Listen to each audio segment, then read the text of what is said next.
on a essayé en fait d'en savoir plus un petit peu sur le rapport des prêtres à leur affectivité, leur sexualité, etc. Ce qui est un peu un tabou à cause de cette question du célibat. Mais les études parlent entre 50 et 60% de prêtres qui seraient, entre guillemets, d'orientation sexuelle, plutôt homosexuelle. Alors, j'ai vu très tôt, et en même temps, j'ai fait aussi la sourde oreille. Je pense que si j'avais découvert ce que je connais aujourd'hui, il y a 15 ans, ma vocation n'aurait pas tenu. Le fait de travailler sur les violences sexuelles dans l'Église m'a aidé à prendre conscience que nous avons besoin d'un regard féminin qui était insuffisamment pris en compte. Bonjour à toutes et à tous. Avant de plonger dans le parcours unique de mon invité du jour, n'oubliez pas de vous abonner à la chaîne pour ne pas louper nos prochains épisodes et pour nous soutenir. C'est très rapide, mais pour nous, ça compte énormément. Un grand merci à vous de nous suivre chaque semaine pour prendre une pause avec nous. Et maintenant, passons à l'épisode. Bonjour à toutes et à tous, je suis Alexandre Mars et vous écoutez Pause, le podcast où on prend le temps. Le temps de comprendre comment rendre l'impossible possible en explorant les parcours exceptionnels de mes invités. Qu'ils soient artistes, chefs d'entreprise, entrepreneurs sportifs ou encore activistes. Résilience, succès, inspiration, ils se dévoilent le temps d'une pause. Soyez les bienvenus. Aujourd'hui, je reçois un invité un peu particulier, un prêtre. Dans Pause, on cherche toujours à comprendre la vérité derrière les parcours. Et là, quel parcours plus mystérieux, plus intrigant que celui d'un homme qui choisit à 18 ans de tout quitter pour consacrer sa vie à Dieu et aux autres. Un choix radical, mais aussi une aventure humaine faite de doutes, de remises en question, de voyages, de rencontres inattendues, de combats intérieurs et de lumière. Il écrit aujourd'hui une thèse sur les prédateurs sexuels au sein de l'Église, un sujet aussi brûlant que nécessaire. Et n'hésite pas à tendre la main à ceux qui, comme Gad Elmaleh avec son film Reste un peu, cherche à questionner la foi et la place du spirituel dans nos vies. Bonjour Barthélémy. Bonjour Alexandre. Comment tu vas ? Alors j'ai toujours beaucoup de mal à répondre à cette question parce que j'ai peur d'être résumé à un simple mot. Alors je vais peut-être dire 4 choses qui sont un peu contradictoires. Je suis un peu triste parce que j'ai perdu une amie ce matin que j'ai enterrée, que même si tu as la foi, ça n'enlève pas la tristesse. Je suis reconnaissant parce que chaque fois qu'on est confronté à la perte de quelqu'un qu'on aime, ça nous rappelle la beauté de cette vie et l'envie de la vivre à fond. Je suis enthousiaste de te rencontrer parce que on m'a dit beaucoup de bien de ce podcast et j'en ai écouté et j'avais envie de vivre cette expérience, même si je suis un peu intimidé. Et puis, dernier mot serait peut-être inconfort. L'inconfort du chercheur, du doctorant que je suis aujourd'hui. Chercher, c'est parfois ne plus savoir ce qu'on cherche. C'est parfois être un peu perdu. Et là, je suis un peu au milieu de ma thèse. Et donc, du coup, je suis dans cet inconfort. Alors, tu vas nous en parler plus.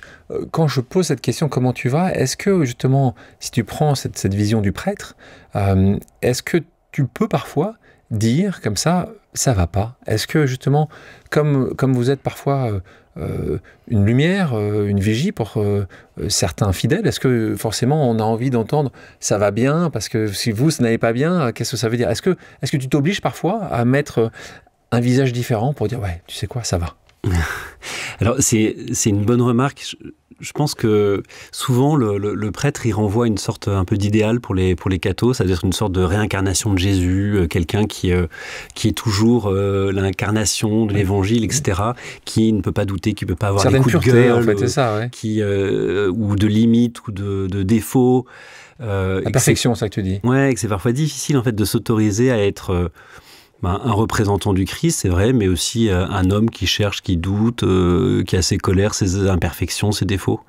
Heureusement, j'ai quand même quelques amis qui connaissent au-delà de la fonction l'individu et qui me connaissent de l'intérieur. Et je crois que c'est dans le journal La Vie, j'ai vu que les prêtres avaient 3 fois plus de chances d'être dépressifs. Alors, il y a eu une enquête effectivement assez intéressante sur la santé. Santé mentale, hein. Santé mentale et puis santé physique des prêtres. Et on s'est rendu compte que finalement, c'était une profession qui a énormément évolué ces dernières années. Parce que dans les années 60, il y avait 43 000 prêtres en France. Aujourd'hui, il y en a 10 ou 13 000. Donc, il y a eu une réduction et que ça a beaucoup transformé, j'allais dire, le métier du prêtre. Ça a aussi pas mal transformé, le rapport du prêtre à la société a beaucoup changé parce que dans les années 50, 95% des enfants qui naissaient étaient baptisés. baptisés. Et aujourd'hui, on est plutôt autour d'une trentaine de pourcents. Et donc, du coup, ces évolutions sociétales ont fait que le rôle du prêtre dans la société a profondément changé. Je pense que la crise des abus sexuels aussi a pas mal joué. Lorsqu'on croise les gens, il y a tout de suite une suspicion, un doute. Est-ce que ce serait pas un pervers bref. Tu le sens à chaque fois, ça? Tu le sens souvent? Ouais, enfin, pas dans les paroisses où globalement, mais dès qu'on va un petit peu dans les écoles ou qu'on s'éloigne un peu du premier cercle des chrétiens, c'est sûr qu'aujourd'hui, on est obligé d'être extrêmement prudent, et heureusement, mais qu'il y a ce poil de la suspicion sur notre honnêteté, notre sincérité qui est parfois diffus. Là, tu te dis, en dehors du cercle des chrétiens, tu ne penses pas que c'est la même chose chez les chrétiens? Tu penses que quand tu n'es pas... Moi, je connais beaucoup de gens qui sont chrétiens, et même catholiques, qui se posent certaines questions quand même sur la fonction, en tout cas sur les déviances. Donc toi, tu disais, est-ce que tu penses que ce questionnement touche pas un peu tout le monde? Les paroissiens pratiquants qui connaissent un prêtre, qui ont déjà dîné avec lui, ou qui l'ont invité à la maison, qui l'ont vu vivre, généralement cette suspicion, elle diminue.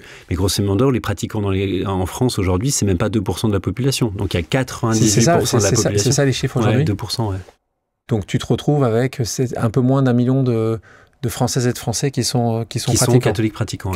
Je me posais la question, comment tu vas, Barthélemy? Des gens t'appellent Barthé, toi c'est Barthélemy, mais en fait, normalement, quand j'ai un invité, il y a toujours un nom de famille après.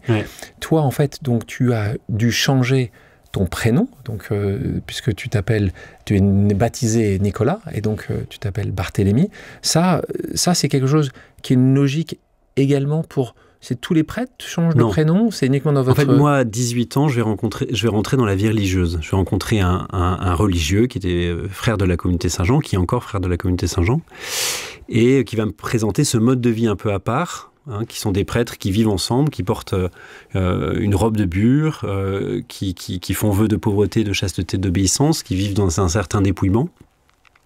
Et dans cette congrégation qui insistait notamment pas mal sur la vie intellectuelle, sur la formation, etc. Et dans cette communauté-là, on change. Voilà. Et on n'a pas le choix. Ce qui n'est pas le cas. Ce qui n'est pas le cas des prêtres diocésains. Et donc, un point aussi important, c'est que ça a été un grand sujet sur cette communauté-là, puisque tu y rentres directement à 18 ans, et pas justement après tes études secondaires. Non, je n'ai pas fait d'études, je suis rentré après le bac. Tu es très... tu n'as pas encore forcément une vision du monde ou une connaissance du monde qui est la même que tu as eue ou que tu as quand tu as 25 ou 30 ans, ce qui est différent pour d'autres ordres. Toi, ce n'était pas Barthélemy que tu avais demandé.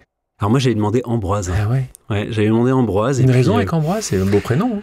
En fait, j'aimais bien le personnage, parce Saint Ambroise, c'est celui qui a permis la conversion de Saint Augustin. Et c'était, paraît-il, un très grand orateur. Et un jour, Augustin rentre dans la cathédrale de Milan, l'entend prêcher, et ça va le transformer, ça va le toucher, ça va lui donner le désir de demander le baptême. Et puis, c'était une époque beaucoup plus simple de l'histoire de l'Église, puisque on pouvait être nommé prêtre par acclamation populaire. Donc, t'imagines, et lui, il a été nommé par acclamation populaire. Il n'était pas encore baptisé, il était catéchumène, il n'était même pas encore prêtre. Et puis on cherchait un évêque pour Milan, et là, l'Assemblée a dit Ambroise, Ambroise, Ambroise. Et puis du coup, il était ordonné évêque. Donc il y avait une espèce de souplesse dans cette période de l'histoire de l'Église. Pas sûr forcément que ce soit mieux. Hein. Je ne sais pas si c'est mieux, mais... c'est bien quand holocratie, c'est le peuple qui décide. Moi, j'aime bien. Hein. Aujourd'hui, c'est quand même plutôt du top-down. C'est très souvent du top-down. Je pense qu'un principe démocratique. Et donc, du coup, j'aimais bien cette période-là. Ça fait longtemps maintenant que le top-down dans l'Église soit... Ça fait assez longtemps que ça se passe comme ça. C'est un peu vertical. C'est très vertical. Alors, une pause vérité, justement. Ce qui est agréable avec toi, et c'est ceux qui à mon avis, étonne souvent les gens qui passent du temps avec toi, c'est la transparence que tu as sur les faits, sur ta foi, sur tes doutes, et donc on va faire une pause vérité. Dans une pause vérité, c'est quelque chose qu'on fait assez souvent sur pause. Je vais te poser des questions encore particulièrement par rapport à des clichés que les gens qui nous écoutent, qui nous regardent aujourd'hui, peuvent avoir sur les prêtres, sur la religion au sens le plus large possible, sur potentiellement aussi quelques sujets d'actualité. Est-ce que tu es prêt? Ok. Un prêtre ne doute jamais de Dieu et ne peut pas interroger sa foi. Faux. Le doute est essentiel, il est important, il est régulier. Alors, je pense que chacun répondra différemment à cette question. Il y a des personnes qui ont des certitudes, qui sont plus accrochées à leurs certitudes que moi.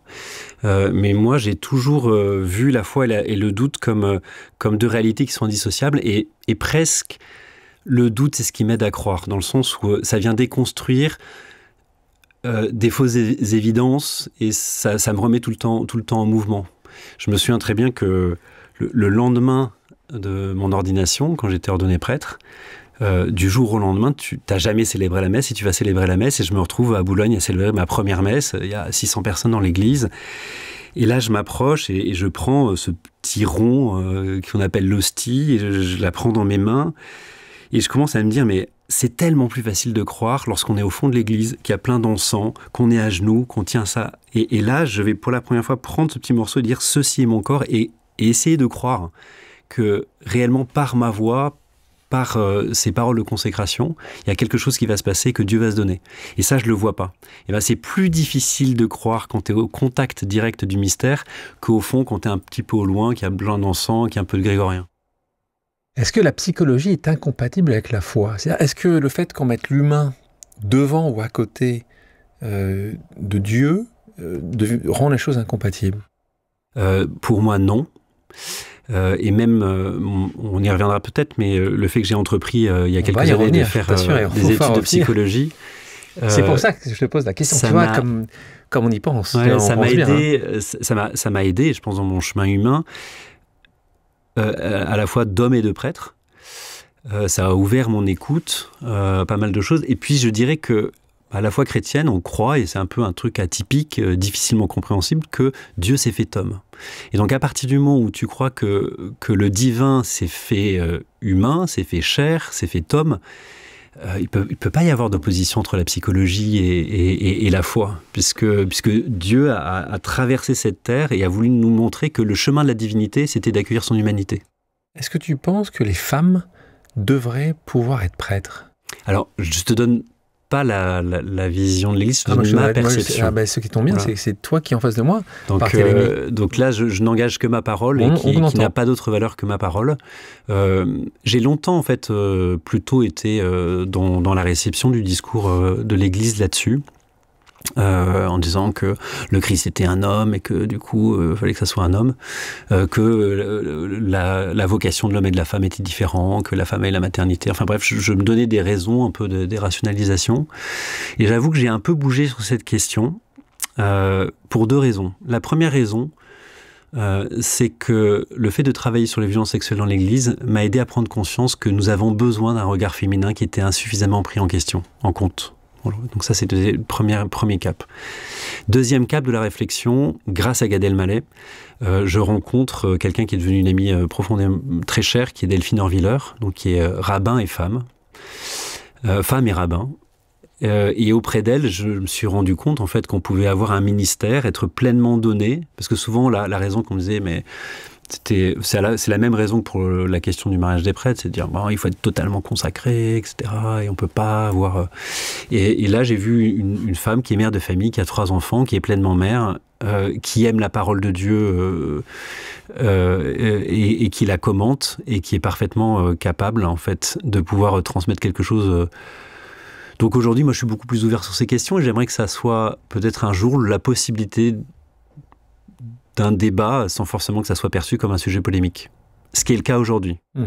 Oui, quand tu dis ça aujourd'hui, quand tu mets bien en amont le fait que c'est ta vision personnelle, tu sais que ça risque de pas forcément faire plaisir. Aujourd'hui, c'est pas la vision majoritaire, c'est sûr. Ah, d'accord. Voilà. Mais c'est pas pour autant que c'est pas toujours la majorité qui a raison. Je sais pas qui a raison, qui a pas raison. Moi, ce que je trouve important, c'est de s'autoriser à penser. S'autoriser un débat, y compris pour peut-être un jour le conclure en disant bah non, c'est pas possible que les femmes soient ordonnées. Mais moi, ce qui me gêne, c'est quand on te dit par principe qu'il y a un interdit de penser. Et quand tu pensais que le pape François était trop clivant, parce qu'il a commencé en tout cas à générer de certaines polémiques, à essayer d'être plus ouvert, plus moderne. Comment tu l'as vécu ça? Il était clivant pour toi? Il était clivant. Alors pas pour moi. D'accord. Dans le sens où Je me souviens très bien lorsqu'il a sorti sa première lettre apostolique. Donc c'est son premier écrit personnel qui se transmet aux croyants pour donner un peu sa vision de l'Église. Et moi j'ai bu ces paroles, j'ai lu ça m'a fait énormément de bien au pasteur que j'étais, parce que il disait mais les prêtres ne sont pas des gendarmes, ce ne sont pas des policiers de la grâce, ils sont là pour être proches des gens qui sont fragiles et des gens qui sont pauvres. Et je trouvais qu'il y a une espèce de liberté dans son propos qui était dingue. Donc moi je l'ai pas perçu comme clivant. Mais de fait, c'est ce qu'on dit, et donc je l'entends, que pour certains chrétiens qui n'ont pas exactement la même sensibilité que le pape François, ils se sont sentis agressés par ces positions. C'est un peu politiquement correct ce que tu me dis là. Est-ce qu'on peut être prêtre et fan des Pink Floyd? Ah bah oui, ouais, hein, bien sûr. Oui. Pour moi, il y a Jésus, et puis en dessous, il y a Pink Floyd. C'est ce que tu voilà, dis. à peu près. D'accord, il est quand même en dessous. Hein. Il est quand même en dessous. Ouf, on est rassurés. Mais J'aime énormément cette musique qui m'a parlé très très tôt. Je devais être, je pense, en CM2, donc alors que les autres écoutaient des boys bands et tout ça, moi j'étais déjà dans une espèce de rock progressif. T'as jamais joué, toi? Je gratouille un peu de guitare, mais c'est quelque chose que je fais avec honte. Est-ce que la vocation de prêtre attire parfois des hommes qui fuient le monde plus que les hommes qui veulent le sauver? Je pense que toute vocation provient parfois d'une blessure. Et c'est vrai pour les prêtres, c'est vrai aussi, par exemple, quelqu'un qui va vouloir être médecin parce qu'il a perdu sa mère d'un cancer, etc. Donc moi, ça ne me gêne pas que que sa vocation puisse naître de motivation, parfois un petit peu trouble. La question, c'est qu'est-ce qu'on fait des raisons qui nous ont poussés à devenir prêtre et comment les travailler pour que ces raisons, parfois un peu liées à une histoire personnelle et à des épreuves ou à des difficultés, ce ne soit pas une fuite de la vie, mais un choix de la vie. Moi, c'est possible qu'à 18 ans, il y ait un peu de ça. Qu'à 18 ans, aujourd'hui, c'est assez marrant parce que je suis en train d'essayer d'écrire un projet de livre. Je ne sais pas si ça aboutira un jour, mais j'ai rencontré un éditeur. J'ai enterré son épouse, Sophie de Sivry, qui est la fondatrice de l'Iconoclaste. Et puis son mari, qui est le fondateur des Arènes, Laurent Beccaria, m'a dit « Tiens, toi, j'aimerais t'accompagner dans un projet d'écriture. » Et donc j'ai essayé d'écrire un peu comme ça. Et donc du coup, je me suis forcé à reprendre mon histoire. Ouais. Et en fait, ce qui m'a frappé, c'est de voir qu'il y a eu comme des strates successives de façon dont je racontais ma vocation. Et qu'aujourd'hui, à 47 ans, je raconte plus du tout ma vocation de la même façon que je la racontais à 18 ou 19. Alors, c'est pas qu'à l'époque je mentais, mais c'est qu'on a besoin de relire et de relire et de relire son histoire pour progressivement renauder du sens, pour mieux se comprendre, et que tout ça, c'est un petit peu évolutif.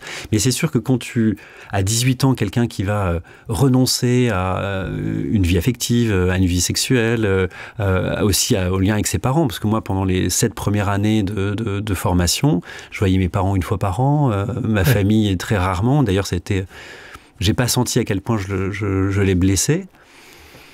Qu'est-ce qui me motivait à ce point pour m'imposer autant de sacrifices? Et ben aujourd'hui, j'ai beaucoup de mal à me connecter avec ce jeune de 18 ans que j'ai été, à retrouver le fil de ce qui m'a guidé. Le pourquoi? Bien évidemment, un amour pour le bon Dieu. Oui, t'as été éduqué dans une culture catholique, pratiquante.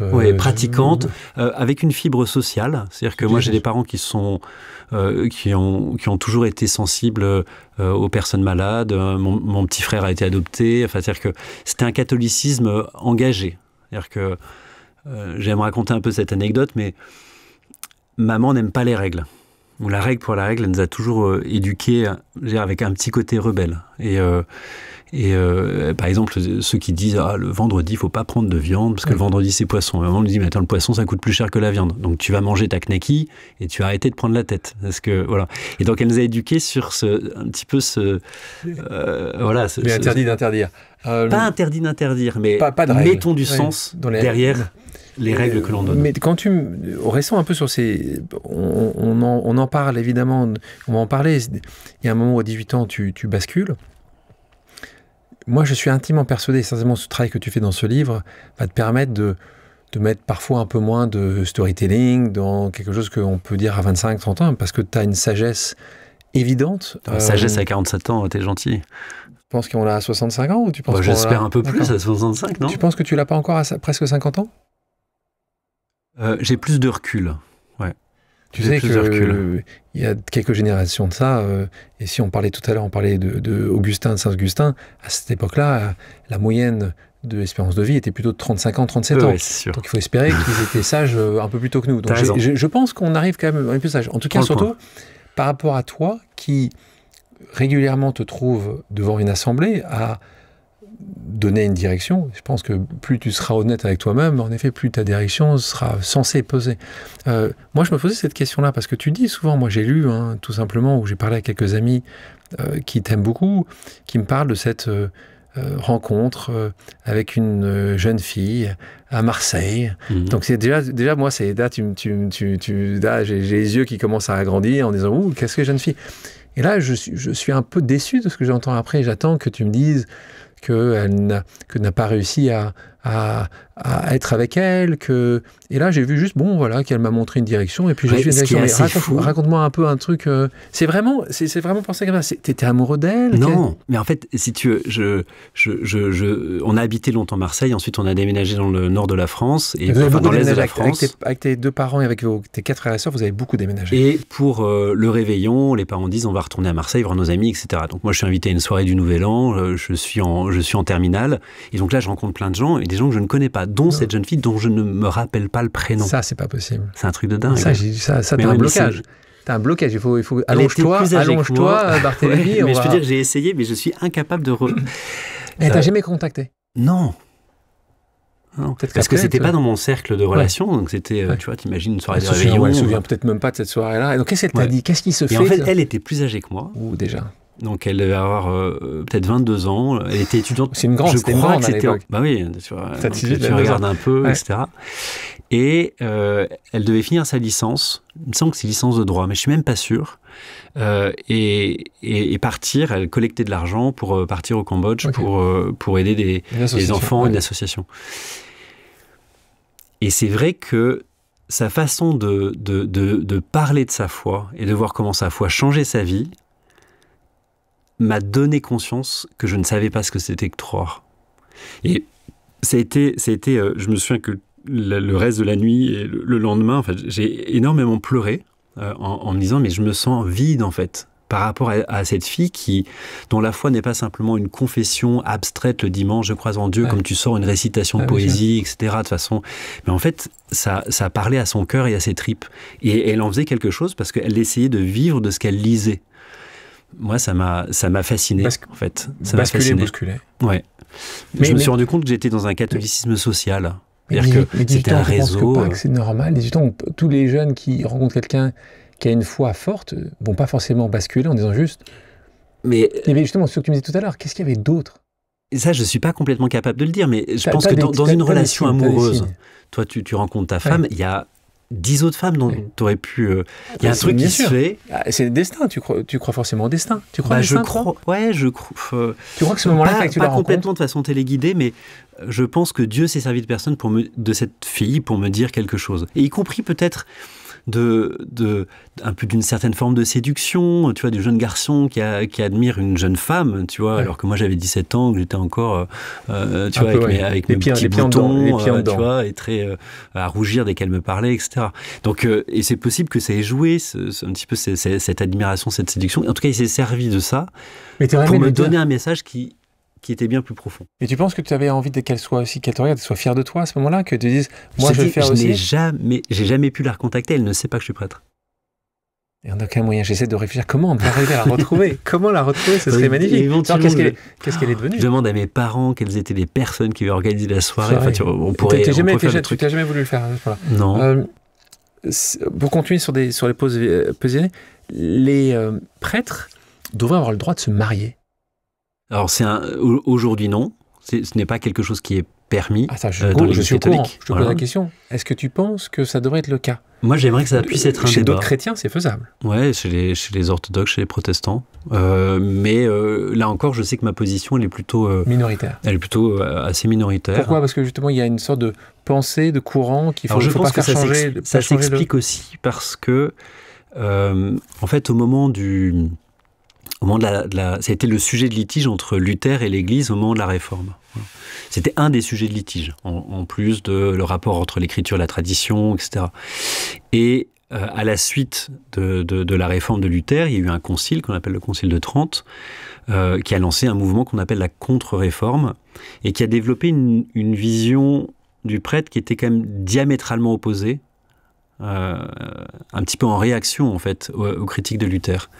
Et aujourd'hui, j'allais dire que le célibat fait partie de l'identité du prêtre catholique. Et je me suis un jour d'en avoir discuté avec un confrère, un coin de table après 3 verres de rouge et l'alcool dans le sang aidant à être un petit peu plus libre. Et il me disait, mais tu vois, si jamais un jour les prêtres catholiques se marient, on sera comme les protestants. Voilà. Ce serait un peu on perdrait notre identité. Une dernière chose qui pourrait être... Et donc du coup, je pense que c'est un élément qui rend plus compliqué le fait de penser ça, alors que dans l'Église catholique, jusqu'au XIe siècle, les prêtres étaient mariés. Donc en fait, plus de la moitié de l'histoire de l'Église catholique, les prêtres étaient mariés. Ils n'étaient pas moins prêtres qu'ils ne sont prêtres aujourd'hui. Mais il y a eu cette discipline qui s'est mise en place et qui aujourd'hui fait partie d'une dimension qui est une dimension identitaire. Tu en as connu un certain nombre de prêtres catholiques qui donc sont devenus plutôt protestants pour vivre cette vie-là? Aucune? Non, j'en connais pas. Je connais des prêtres catholiques qui ont quitté le ministère parce qu'en fait le célibat était trop dur. Mais ils ne sont pas pour autant devenus pasteurs. Non, ils ne sont pas pour autant devenus pasteurs. Les prêtres sont... Là, c'est une question compliquée et on va rentrer également sur ce sujet de ta thèse. Est-ce que les prêtres sont majoritairement homosensibles? Alors, on n'a aucune données statistiques sur cet élément-là. Donc homosensible, hein, c'est un terme que tu utilises. C'est un terme que j'utilise. Qui n'est pas forcément très usité. Non, c'est simplement pour dire que dans les quelques études qui sont passées en Amérique du Sud, au Brésil et aux États-Unis, un peu au Canada, on a essayé en fait d'en savoir plus un petit peu sur le rapport des prêtres à leur affectivité, leur sexualité, etc. Ce qui est un peu un tabou à cause de cette question du célibat. Donc c'est souvent sur des petits échantillons, donc du coup c'est difficile de se dire est-ce que c'est des échantillons qui sont représentatifs et du coup est-ce que ces statistiques sont fiables ou pas, mais les études parlent entre 50 et 60% de prêtres qui seraient entre guillemets d'orientation sexuelle, plutôt homosexuelle, ce qui ne veut pas dire par ailleurs, qu'ils ont une vie sexuelle active. Hein, parce que derrière l'engagement au célibat, il y a une invitation à sublimer ses pulsions, hein, comme il y a... on peut retrouver ça dans d'autres courants religieux, dans des mouvements soufis aussi. Il y a des musulmans qui se consacrent à Dieu et qui renoncent à une vie sexuelle, ou dans l'hindouisme aussi. Mais du coup, c'est des chiffres qu'on manie quand même avec un peu de précaution, parce qu'en fait, il n'y a jamais eu d'études de grande envergure sur le sujet. Il n'y en aura certainement jamais. Parce que quand tu dis ça comme ça c'est un chiffre étonnant. Encore une fois, il faut bien de nouveau expliquer qu'il n'y a pas de jugement quand tu parles de ça. Il y a juste un fait qui n'est pas forcément établi, parce que comme tu dis, il n'y a pas d'études qui a été faite sur tous les prêtres du monde, mais ça montre une certaine direction. Et quand tu parles de ça aussi, tu parles souvent après de dire, parfois ça peut aussi être une raison, c'est une question que je te posais au préalable, en disant c'est aussi parfois une raison pour certaines personnes qui ont cette envie en fait de prendre cette direction de prêtre, pour justement peut-être avoir une façon de voir la vie différemment. Je le présenterai pas forcément comme ça, parce qu'on aurait l'impression que la vocation est utilisée comme une occasion de masquer en fait une orientation sexuelle honteuse. Voilà. Dans un milieu homophobe ou dans un milieu dans lequel la vie entre deux hommes ne serait pas possible. Je pense que quand on rentre au séminaire, c'est parce qu'on se sent quand même appelé par un message spirituel. Et ça, c'est la dimension première et dominante. Après qu'à côté de ça, il y ait d'autres éléments qui soient charriés, des motifs. Moi, est-ce que ma peur du monde, est-ce que ma peur de trouver une place n'a pas joué dans cette idée que... Tu vas te remettre dans un endroit clos. Dans un lieu clos qui va... Enfin, et donc... Protéger, c'est ça. Et protéger, je pense que lorsque chacun et chacune qui avons la vocation de prêtre ou de religieux ou de religieuse, on examine un peu les raisons qui nous ont conduits, il y a des raisons spirituelles, elles sont premières, mais parfois il y a aussi des choses un peu plus troubles qu'il s'agit d'aller un peu gratter pour en être plus libre. Voilà. C'est un peu hérité quand tu grattes quand même... Oui, mais c'est mieux que de mettre de la couverture sur les saletés pour pas les voir. Et ça nous aide. Moi, je pense que d'avoir fait une thérapie J'ai fait 2 tranches de thérapie, une en 2012 et une autre en 2016, qui s'est finie il y a 2 ans. Ça m'a permis d'approfondir mes assises, en voyant davantage, en fait, quelles avaient été les peurs et les fuites qui m'ont fait rentrer aussi jeune à 18 ans. Et du coup, de me dire, voilà, aujourd'hui, est-ce que je suis libre de ça? Tu penses que tu vas faire une 3e tranche? Je pense que régulièrement, j'aurais besoin de cet espace. L'Église ferme encore trop souvent les yeux sur les abus. Est-ce que tu penses qu'il y a une progression évidente? Est-ce que tu penses que c'est quelque chose qui te dérange aujourd'hui, de voir l'Église qui ferme encore trop souvent les yeux, qui parfois met de côté? Ou est-ce que tu penses que les efforts ont été faits, le travail est fait? Ou est-ce que tu penses qu'il y a encore... J'ai envie de te dire ni l'un ni l'autre. C'est-à-dire que pour moi, c'est trop sévère de dire l'Église se ferme les yeux. Je pense que... donc aujourd'hui, dans mon sujet de travail de recherche, je fais un travail sur les auteurs de violences sexuelles en institution. Et j'ai choisi de porter mon attention sur 3 institutions particulières, que sont l'Église catholique, l'éducation nationale et les fédérations sportives. Parce que statistiquement, en dehors des violences sexuelles intrafamiliales commises sur des mineurs, c'est les 3 lieux principaux dans lesquels ont lieu des violences sexuelles. Parce qu'il y a des relations d'autorité, et chaque fois, ce sont des institutions qui véhiculent des valeurs qui sont des valeurs fortes. Et je dirais pas que l'éducation nationale est indemne de tout aveuglement. Je vois depuis 2019 puis 2021 un effort conséquent que l'Église catholique a fait pour écouter les victimes, pour publié un rapport, la SIAZ, en 2021, qui a eu... Dont on a beaucoup entendu parler. Dont on a beaucoup parlé, qui est un rapport extrêmement courageux. Il faut se dire que la SIAZ, c'est 2 ans et demi de travail, financé, c'est plusieurs millions d'euros qui ont été financés par l'Église, mais confiés à une commission indépendante. Donc il y a vraiment un moyen, en lien avec l'INSERM, donc vraiment avec des compétences scientifiques, avec les plus grands spécialistes des violences sexuelles, Thierry Bobet, Nathalie Bajos, enfin... pas sûr que toutes les institutions aient pris les mêmes moyens. Voilà. Donc il y a un vrai travail. Et ça, c'est important de le reconnaître parce qu'autrement, en fait, l'Église a toujours l'impression d'avoir le bonnet d'âne. Après, est-ce que maintenant tout est réglé? Non. Moi, j'ai un peu tendance à dire qu'il y a, dans la question des violences sexuelles, il y a 3 volets. Il y a le volet de l'écoute des victimes, c'est le premier. Pour comprendre en fait ce qui se passe, il faut avoir le courage d'ouvrir son oreille à ceux qui ont été agressés par des prêtres. Mais ça, c'est que le premier volet. Il y a un deuxième volet qui est la compréhension de qui sont les personnes mises en cause, les auteurs. Alors tout à l'heure, tu as parlé prédateurs. C'est un terme avec lequel j'ai un peu de mal, parce que bien évidemment, dans les auteurs de violences sexuelles, il y a des prédateurs, mais tous les auteurs de violences sexuelles ne sont pas des prédateurs. Comment tu les définirais dans ces cas-là ? En fait, dans l'idée de prédation, il y a quand même l'idée de chasse, de traque, avec de multiples victimes, avec le côté un peu stratégique où tu vas me poser un piège pour pouvoir choper ta proie. Il y a certains auteurs de violences sexuelles, hein, quand on pense par exemple à Dominique Pellicot, là on peut parler de prédation, il n'y a pas trop de problème. Ce qui ne veut pas dire qu'il n'a pas eu dans son passé des souffrances, il en a parlé pendant le procès, mais il y a quand même un mécanisme assez pervers. Mais tous les auteurs de violences sexuelles ne répondent pas à ces schémas-là. Et je pense qu'il y a encore besoin de continuer à côté de l'écoute des victimes, à aussi écouter ces hommes qui sont rentrés dans des institutions, que ce soit l'éducation nationale ou que ce soit l'Église, avec souvent un idéal qui est fort. Je ne pense pas qu'on rentre au séminaire en disant « un jour j'ai agressé un enfant ». On rentre au séminaire avec un idéal qui est très fort et parfois avec beaucoup de cécité sur des zones d'ombre dans sa vie qu'on n'ose pas regarder, qui un jour vont nous péter à la gueule. Et pour pouvoir avoir un travail efficace de lutte contre les violences sexuelles, il faut porter crédit à la parole de ces personnes mises en cause et ne pas les voir uniquement justement sous l'étiquette prédateur à condamner, à pendre. Voilà. Donc ça, c'est le deuxième travail, qui est un travail qui est en train de se faire, mais qui est un travail qui est difficile. Et puis ensuite, il y a le troisième volet. Et ce troisième volet, c'est la compréhension des mécanismes institutionnels à modifier, à faire changer, de façon à avoir une prévention qui soit une prévention plus efficace. Et donc, je dirais que le premier volet, l'Église catholique a fait un travail assez remarquable et que peu d'institutions en France ont fait de la même façon. Voilà. Il reste encore les 2 derniers volets.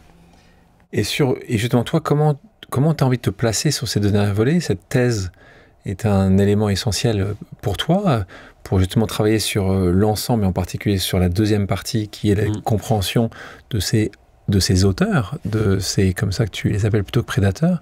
Auteurs de violences sexuelles. Auteurs de violences sexuelles. Le but, c'est pas de minimiser la gravité de ce qu'ils ont fait. Bien sûr. Voilà. Heureusement. Et le troisième, c'est un peu les solutions qui pourraient apparaître de ce travail que tu fais sur cette seconde partie. Mais tout ça arrive à un moment, tu parlais tout à l'heure de ta thérapie. La première thérapie, elle arrive quand tu te rends compte que dans ta congrégation, donc tu parlais tout à l'heure de Saint-Jean, tu te retrouves à voir que celui qui avait développé, qui avait créé cette Marie-Dominique Philippe, donc le fondateur. C'est ça, le fondateur, était déviant, ouais. Était donc, est-ce qu'on l'appelle prédateur ou auteur? Lui, je pense que c'était un prédateur. Ouais. D'accord. Ouais, vraiment. Et ça, toi qui vois ça assez tôt, tu en entends parler, comment dans votre petite communauté, est-ce que tu te rends compte après qu'il y avait quelques signes alarmants, que toi-même, t'avais été approché? Comment tu réagis à ce moment-là? Et comment tu mets des années et des années avant de te lever, en fait? Alors, j'ai vu très tôt, et en même temps, j'ai fait aussi la sourde oreille. Je pense que si j'avais découvert ce que je connais aujourd'hui, il y a 15 ans, ma vocation n'aurait pas tenu.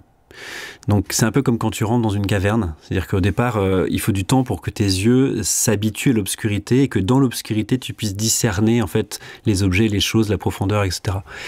C'est un petit peu ce mouvement-là, c'est-à-dire que j'étais pas prêt à regarder les ténèbres et donc au départ j'ai eu des petits indices, une amie religieuse qui essayait de me dire quelque chose qui s'était passé avec un prêtre. Mais je voulais pas l'entendre. En même temps, elle avait peut-être pas la force de me dire les vrais mots, de me parler d'agression, de fellation, donc elle essayait de trouver auprès de moi un secours, mais je n'étais pas capable d'entendre. Et donc en fait, les premières choses que j'ai entendues, c'est entre 2003 et 2006, donc c'est assez tôt. Mais je ne percevais pas la gravité de ce qui se passait. Tu n'imaginais pas? Je n'imaginais pas. Et puis, moi, les premières choses que j'ai entendues, c'était des agressions sur personnes majeures. Et la particularité, et je pense que c'est aussi un sujet qui est encore à travailler dans le cadre de l'Église catholique, c'est la question de l'emprise sur des personnes fragiles. À la limite, un mineur, c'est plus facile à caractériser d'un point de vue pénal parce que à partir du moment où il est mineur, en fait, il y a infraction. Lorsqu'il y a une agression sexuelle qui se passe sur une personne majeure, on dit bah ouais, mais regarde, elle a envoyé un texto, elle a envoyé un petit message, donc du coup, est-ce qu'elle n'était pas un peu consentante quand même, etc.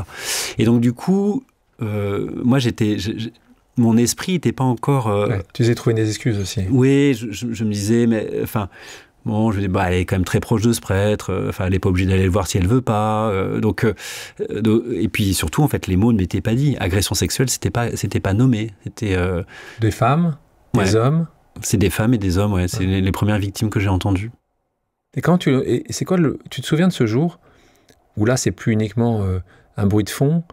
Ou toi qui commences à avoir les yeux qui s'habituent aux pénombres, tu te souviens de ce jour-là? Oui, je me souviens, c'est à travers, je donne pas son nom parce qu'il ne souhaite pas le dire, et lui, c'est le premier qui a posé des mots. Qui m'a dit, il rentrait dans ma cellule, il s'allongeait à côté de moi, il me demandait de le caresser, il embrassait mon sexe,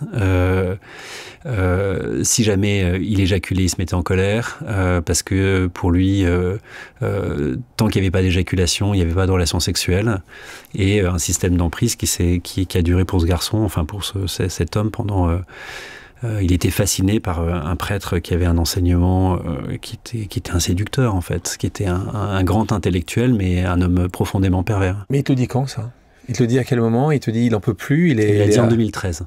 Et là, tu sens il te le dit parce qu'il a besoin de trouver quelqu'un, il se rend compte que toi... Il avait commencé sa thérapie. Il avait commencé sa thérapie et... moi, j'avais entendu, je commençais à avoir quelques échos, à un peu mieux comprendre ce qu'on cherchait à me dire. Et puis avec lui, après, pendant plusieurs années, en fait, il m'a conduit à écouter des victimes et c'est ça qui m'a conduit vers ma thérapie. C'est ça qui m'a conduit ensuite en me disant, mais Je suis rentré à 18 ans, je connais pas ce qu'il y a à l'extérieur du monde, j'ai besoin des sciences humaines. J'ai besoin des sciences humaines pour essayer premièrement, de comprendre pourquoi j'ai pas vu, et deuxièmement, de vérifier que, en ayant vécu dans cet écosystème de la congrégation pendant des années, j'ai pas un logiciel qui est vicié aussi. Est-ce que moi, j'ai pas des repères qui sont faussés? Est-ce que je m'habitue pas à des choses qui sont pas normales, etc. Et donc, en fait, les sciences humaines, c'était une façon de faire un pas de côté par rapport à cette communauté et m'armer, en fait, pour pouvoir penser. Et c'est combien de personnes dans cette communauté? Alors, aujourd'hui, je pense que la congrégation, ils sont 300, 350. À l'époque, on était 800. Ouais. Et toi, tu n'en fais plus partie? Et donc, j'ai pris la décision cet été. C'est une décision qui mûrit depuis longtemps. Je respecte vraiment le courage que les frères ont. Mais c'est vrai qu'après avoir entendu tellement de victimes de frères, pour moi, c'est trop difficile de porter cet habit. J'ai l'impression d'être assimilé à ce pan de cette histoire et j'y arrivais plus. Donc, voilà. Donc, du coup, je m'appelle Nicolas un peu maintenant. C'est ça. Oui, parce que ton prénom, enfin, ton prénom est associé à cette congrégation. Donc, tu penses que tu es toujours prêtre. Ouais. Donc, tu penses que tu vas prendre finalement Ambroise, tu vas être prêtre Nicolas. Est-ce que tu t'es décidé? Est-ce que c'est une décision que toi tu prends? Est-ce que c'est l'évêché qui doit décider pour toi? Est-ce que tu changes de congrégation à une autre? Alors, moi, j'ai demandé à quitter la congrégation, j'en ai parlé à la communauté, je leur ai expliqué mes raisons, j'ai écrit une lettre, ils savaient que je me préparais à cette décision. Mais j'allais dire, pour prendre l'exemple avec le foot, parce que j'aime bien aussi le PSG, c'est un peu un prêt avec option d'achat. C'est-à-dire que là, je suis prêté au diocèse de Nanterre par la congrégation Saint-Jean pendant 3 ans. Et si le diocèse de Nanterre se dit... le petit là, on va le recruter. À ce moment-là, il signe des deux côtés. Et dans 3 ans, je serai pleinement à 100% prêtre du diocèse de Nanterre. Et là, tu veux changer ton nom? Moi, je pense que dès maintenant, j'ai envie de retrouver mon prénom de baptême. Donc après, étant donné que ça fait 29 ans qu'on m'appelle Barthélemy, même moi, qu'on m'appelle Nicolas dans la rue, j'ai un petit peu du mal à... mais le travail s'est un peu fait parce que depuis que je suis à la fac, donc depuis 7 ans maintenant, j'ai dû reprendre mon nom civil. Donc en fait, mes collègues à la fac, ils m'appellent Nicolas depuis... Oui, parce qu'au début, il faut bien comprendre, tu travailles sur la psychologie, c'est un axe que tu décides justement quand tu es marqué par tous ces événements terribles. Tu fais ta propre thérapie et tu creuses un peu pour comprendre l'emprise. Et c'est pour ça que tu commences à faire une licence, puis aujourd'hui un master et puis un doctorat, une thèse sur ces sujets-là. Et donc, ce que tu me disais, c'est qu'au départ, tu te noies dans la masse, et donc c'est Nicolas. Donc tu vas habiller en civil. En civil. Non, à quel moment, attention, la première fois que tu l'as dit, c'est par honnêteté que tu l'as dit, c'est parce que... Que je l'ai dit à qui? Tu l'as dit à tes camarades de fac. À quel moment tu l'as dit? En fait... Ils le savent déjà, ils le savent, mais non? Si, ils le savent. Alors, mais pas pendant ta licence. Non, pendant la licence, les 3 premières années, je les ai fait à distance, à l'Institut d'études à distance de Paris 8. Donc, et après, j'ai fait mon master à Descartes. Là, quand je fais mon master, tu te retrouves avec des étudiants. Moi, je suis un petit peu le petit vieux. J'espérais qu'on m'inviterait aux afterworks des étudiants, mais même pas. Tu te fais draguer, là, tu te dis mince alors. Même pas. Non, pas du tout. Non, ça, t'as dû dire attention, t'es le groupe des vieux, en fait. Et en fait, j'ai simplement répondu aux questions si on me posait des questions. C'était un peu ça ma ligne. Je voulais pas arriver avec une fonction. Je suis pas là pour faire de l'évangélisation à la fac. Je suis là pour apprendre à en savoir. Et après, si les gens m'interrogent, je dis qui je suis. T'as dû combattre un peu quand certaines personnes ont su. Pas du tout. Jamais. Ils étaient très bienveillants. Pas du tout, extrêmement bienveillants. Et quand j'ai fait mon concours pour le contrat doctoral, parce que donc aujourd'hui je suis fonctionnaire sous contrat. Puisque j'ai réussi un concours à la fin de mon master quand je suis devenu psychologue, j'ai fait un concours pour recevoir une subvention pour faire ma recherche. On était, je crois, 27 à candidater. Il y avait 5 postes. Et moi, j'étais persuadé que un prêtre qui fait des études de psy, qui demande une subvention à l'État, dans une faculté qui est laïque, que ça n'allait pas passer. Et qu'en plus, étant donné qu'on était 27, ils avaient zéro obligation de me donner une raison de ne pas me prendre, en fait. Tu veux dire, bah non, il y en avait 5 qui étaient meilleurs que vous, etc. Donc moi, j'y croyais pas. Et ma directrice de thèse, qui est une femme que j'aime profondément, m'a dit, mais écoutez, moi, je trouve que votre sujet est important. C'est un sujet de société. Si vous le faites de façon honnête, il n'y a pas de raison qu'on ne subventionne pas si jamais c'est... Donc faites le concours, et puis si vous ne l'avez pas, c'est pas grave, et si vous l'avez, vous l'avez. Donc aujourd'hui, lorsque j'ai ma casquette d'enseignant-chercheur et que je donne des cours ou des TD, j'estime que j'ai pas à dire que je suis prêtre. Parce que je suis là pour enseigner. Il y a des gens qui sont de différentes religions, des gens qui sont athées, il y a des filles musulmanes qui sont voilées. Et si jamais j'arrivais avec cette étiquette, déjà, c'est qu'il y aurait un non-respect de la laïcité, qui est vraiment un principe auquel je tiens, et je remplis une mission de service public. Dis-moi, sur cette thèse que tu es en train de travailler, c'est des années de travail, hein, donc c'est pas quelque chose qu'on fait rapidement.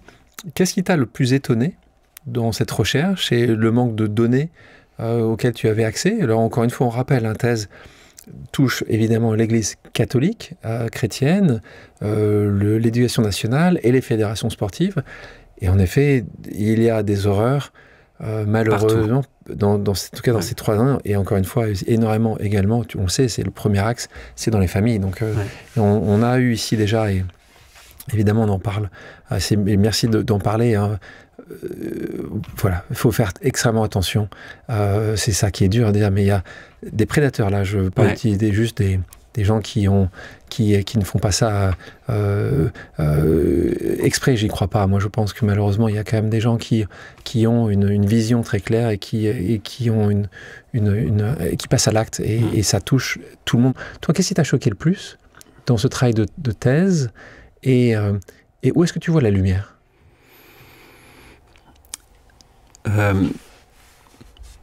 La première partie d'une thèse, c'est la collecte des données. Donc il faut... c'est presque un travail de journaliste. Et la première difficulté, c'est de rencontrer des personnes qui acceptent de te partager leur vie. Alors t'imagines bien que tu vas pas mettre un post sur LinkedIn ou un post sur Facebook. Bonjour, Père Barthélemy cherche auteur de violences sexuelles à rencontrer plus si affinité. Donc il faut arriver à trouver un réseau qui permette à rencontrer ces sujets-là. Et ça a été dans les 3 institutions extrêmement difficile. Voilà.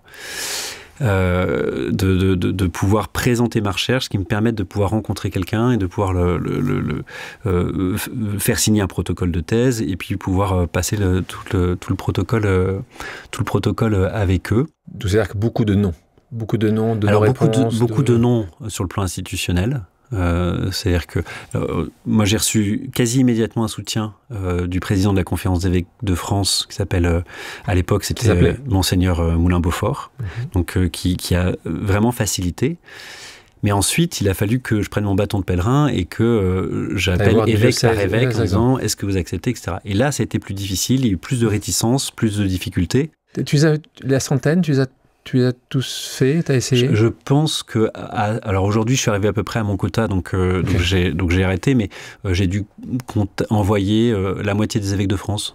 Voilà, qui ont reçu ma lettre. Ton quota, c'était qu'est-ce que tu en fait, moi, je fais une thèse qualitative. C'est-à-dire que je fais ce qu'on appelle une étude exploratoire. C'est-à-dire que quand on connaît mal un sujet, dans un premier temps, en fait, on va chercher un peu comme un carottage, à avoir une analyse fine, en fait, avec des entretiens. Tous les auteurs de violences sexuelles que j'ai rencontrés, je les ai rencontrés 3 fois, plusieurs heures à chaque fois. J'ai tout retranscrit. Ensuite, à travers un logiciel, on fait une analyse thématique sur plein de sujets, sur leur enfance, sur leur itinéraire, etc. Il fallait un diocèse, en fait, c'est ça que tu dis? Non, pas forcément un diocèse, mais moi je cherchais à avoir 30-35 personnes. Voilà. Ça rentrait dans ton... Et cette donnée-là, c'est une donnée qui est colossale. Et donc du coup, le but, la particularité d'une étude exploratoire, c'est qu'on ne part pas avec une hypothèse qui est précise, et ensuite on va faire un protocole de thèse en disant oui ou non, est-ce que mon hypothèse est vérifiée ou pas. En fait, on va explorer un champ, et à la limite, j'allais presque dire, c'est un peu faux de dire ça, mais on voit un peu l'idée, c'est que les hypothèses, c'est la conclusion de ma recherche. Les hypothèses de cette énigme de qu'est-ce qui fait qu'un homme qui rentre à 18 ans avec le désir de donner sa vie à Dieu, de servir des valeurs qui sont importantes pour lui, va 15 ans, 20 ans après, subvertir ces valeurs de façon aussi violente, aussi crade, aussi dégueulasse. Alors c'est quoi la thèse de ta thèse? Ou le thème de ta thèse? En fait, ce qui m'a surpris dans l'itinéraire de ces hommes, c'est de me rendre compte que dans quasiment la totalité des cas, leur vocation est devenue très jeune. C'est-à-dire que, et souvent presque même en amont de l'adolescence, ils vont avoir ce désir très particulier de devenir prêtre, etc. Et quelque chose dont je doute absolument pas de la sincérité. Et en fait, ce dont je me rends compte, c'est que ce désir qui est venu très jeune a parasité, compliqué la traversée de l'adolescence. À l'adolescence, il y a 4 grands processus qui se réalisent pour tout un chacun. C'est la découverte du pubertaire, de son corps, de la sexualité, du corps de l'autre, fantasmé, etc., de ses pulsions. Le deuxième sujet, c'est qui je suis. C'est la quête identitaire. Le troisième sujet, c'est sa position dans le groupe. On va chercher à avoir un groupe de copains et justement à se démarquer un peu de la famille. Et puis le quatrième sujet, c'est la construction de ses idéaux. Moi, je me souviens que quand j'étais au lycée, j'avais tracté pour le Parti communiste français, donc ces moments où tu veux absolument renouveler le monde, etc. Et ce que j'observe, c'est que chez ces prêtres-là, en fait, l'adolescence n'a pas pu être traversée. Elle a été comme fixée, comme parasitée par cette vocation, parce que face à l'angoisse du pubertaire, parce que les remaniements psychiques à l'adolescence, ils sont pas toujours faciles à traverser pour tout un chacun. Et ben, face à l'angoisse de la puberté, la chasteté, c'est quand même pratique. C'est-à-dire que ça te donne l'illusion en fait que tu vas pouvoir traiter le sujet. Alors que en fait, traiter la question de la sexualité à tout âge, ça reste un sujet sensible, d'adaptation, de connaissance de soi, de connaissance de l'autre. Face à la question de l'identité, on te dit tu deviens prêtre. C'est un gain narcissique énorme. Tu as été choisi par Dieu. T'imagines? C'est quand même pas rien. Et tu as tous les codes et donc du coup, l'impression que j'ai, c'est qu'on n'a pas su accompagner une adolescence qui n'a pas été faite et qui est restée comme gelée, comme fixée, comme à quelque chose de très archaïque. Comment ne pas répéter dans ces cas-là? C'est-à-dire que tu penses que justement avant ce travail de ces années-là, quand tu vas accompagner avant de devenir prêtre, pendant ces 8 ans, 10 ans, 8 ans 7-8 ans. Est-ce que tu penses que c'est à ce moment-là qu'on peut arriver à reconnaître certains patterns, tu penses que ça va se passer comme ça? Parce que tout ce que tu fais, tu le fais pas juste pour passer des années à être fonctionnaire. Non. Tu fais ça parce que tu ne peux pas supporter ce que tu as entendu, ce que tu as vu, l'impact que ça a eu sur toi. Donc tu as envie de le changer. Donc qu'est-ce que tu penses que ça va pouvoir permettre après?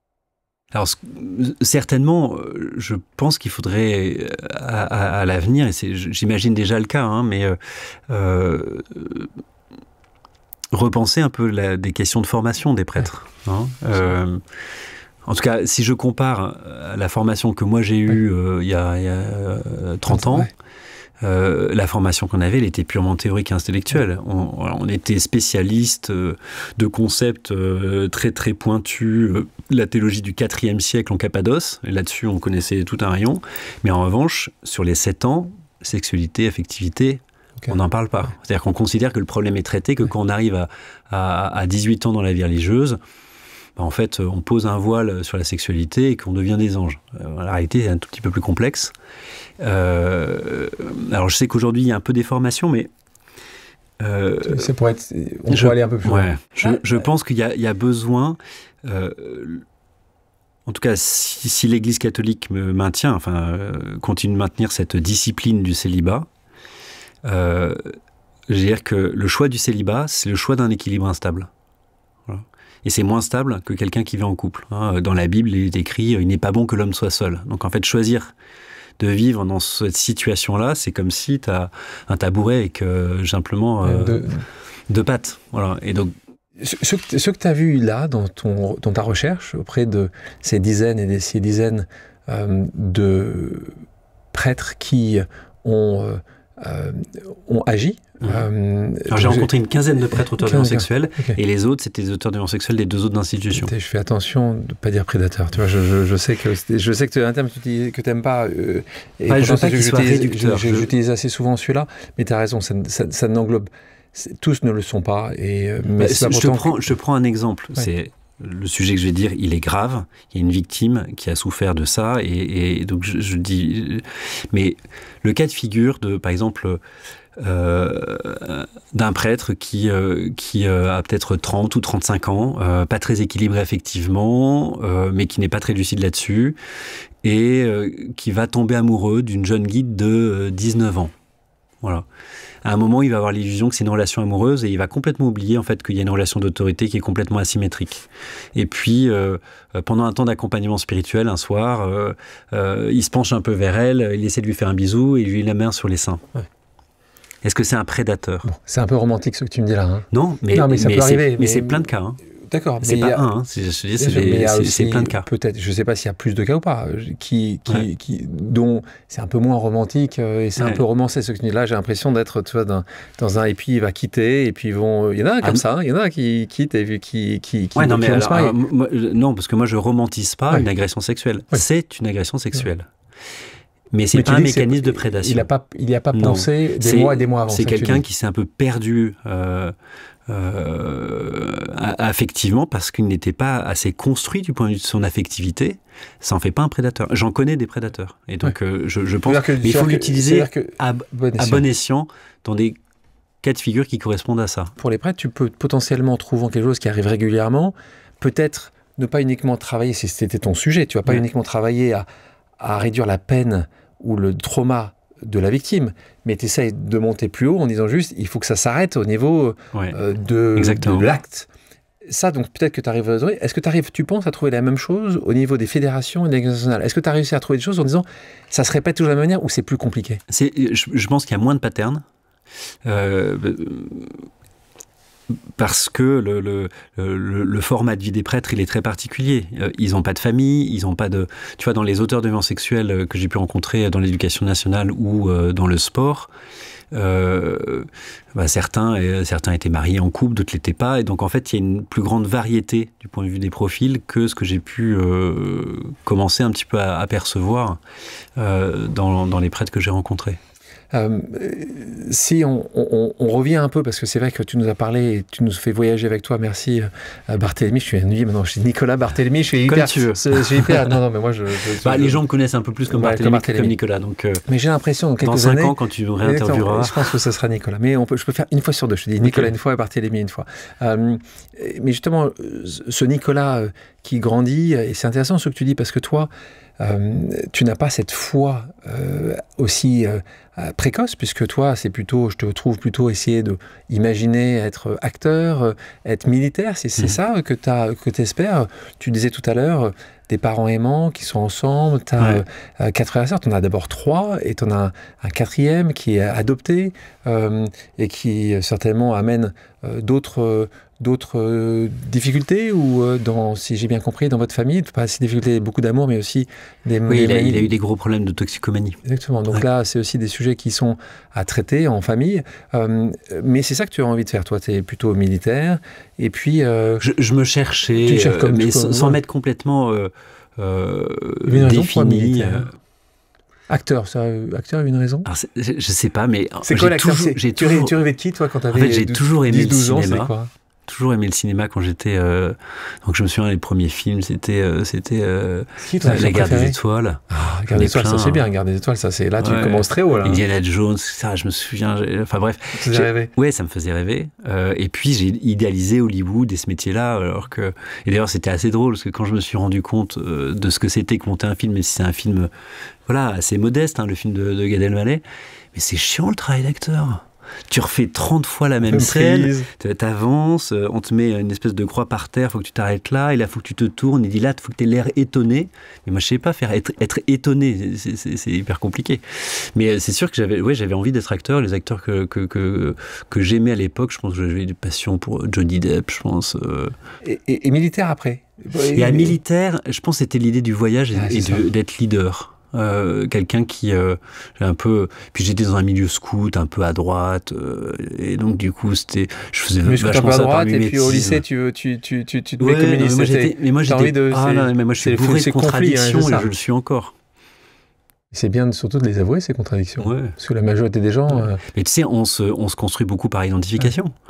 Et donc, c'est un moment quelqu'un qui va te donner envie de l'imiter. C'est comme ça qu'on se construit, encore adulte. Justement, on parlait de cette jeune fille dont nous trouvons peut-être un jour le prénom, le nom, l'histoire. D'ailleurs, si jamais tu regardes Pause, n'hésite pas. Préviens-nous. On a besoin de savoir. nicolaport@gmail.com. Ça marche. Non, mais ça serait bien. Alors là, moi, j'adorais. On fait un appel à témoins. Mais donc, on se retrouve à ces moments-là. Il y a un moment, il y a quand même une crise. Moi, c'est ça aussi qui m'intéresse. Tu as une crise. Est-ce que c'est le terme crise? Je rappelle que tu pars dans cette congrégation très jeune, 18 ans, sans formation, avec une vision de la vie quand même extrêmement réduite, qu'on a parfois assez jeune, ce qui est totalement normal. Et là, tu te dis à un moment ou à un autre, il va falloir que je me pose quand même les bonnes questions. Et là, tu pars pas à Las Vegas pour te poser les bonnes questions. Tu pars dans un pays qui est très mystique, puisque c'est l'Inde. Tu pars aux Sœurs de la Charité, Sœurs missionnaires de la Charité de Mère Teresa. C'est un choix assez logique qui t'amène là-bas. J'ai eu plein de crises successives. Et chaque crise... C'est quoi à 22 ans, c'est quoi une crise quand tu as une crise? C'est que tu pleures, tu te tailles les veines, tu arrêtes de manger. C'est quoi ces crises? Alors j'avais pas mal perdu de poids à ce moment-là. En fait, j'ai eu l'impression... Moi, j'ai été élevé, si tu veux, dans une éducation un peu volontariste. J'ai un papa qui est parti vraiment au bas de l'échelle et qui a construit toute sa carrière dans le bâtiment, qui a fini avec un poste vraiment honorable vu de là où il était parti. Et donc, du coup, je pense que j'ai été élevé avec cette conscience que, en fait, il faut te battre pour avoir quelque chose et que c'est une fois qu'on s'est battu que ça va mieux après. Et donc, lorsque je suis rentré trop vite, si tu veux, je rencontre un frère de Saint-Jean au mois de janvier et je rentre au mois de septembre. Entre-temps, j'ai préparé mon bac et j'ai pas eu, et je continuais à faire la fête et à m'amuser. J'ai pas vraiment pris le temps. J'ai fait vaguement une petite retraite. Enfin, j'avais pas. Il y a plein de questions que j'avais pas abordées, auxquelles je m'étais pas confronté. La question de la sexualité, j'avais pas voulu la voir. La question du deuil d'une relation affective, j'avais pas voulu la voir. Et donc, du coup, je rentre. Et puis, au bout de quelques mois, c'est difficile. Mais à cause de ce pattern-là, je me dis, en fait, c'est normal. Il y a des combats spirituels avant la prise d'habit. Ça ira mieux après. Donc, je passe la prise d'habit. Voilà. Mais après la prise d'habit, ça va un peu mieux. Et puis, très vite, en fait, ces questionnements, tout ce truc qui n'était pas fait, commence à revenir. Je me dis, c'est normal. Voilà. La progression, la croissance, ça se fait dans la lutte, ça se fait dans la douleur. Quand j'aurai fait ma profession simple, ça ira mieux après. Je fais ma profession simple, et puis après, ça va pas mieux. Et je me dis, non, mais quand j'aurai fait ma profession perpétuelle, ça ira mieux après. Je vais faire ma profession perpétuelle, et juste avant ma profession perpétuelle, je suis pris d'une angoisse terrible, et j'ai l'impression de m'enterrer vivant. C'est-à-dire que à 23 ans, de ne rien connaître de la vie, de ne pas me connaître moi-même, de ne pas savoir justement cette question identitaire, parce que quand je te parle de ce jeune adolescent qui, à cause de la vocation, ne s'affronte pas à la question de savoir qui il est, c'était moi à 23 ans. Et à ce moment-là, je me suis dit, si je ne pars pas, je ne saurais pas qui je suis. Et là, je pars en Inde. Quelques mois? 3 mois? Ouais, un peu plus de 3 mois.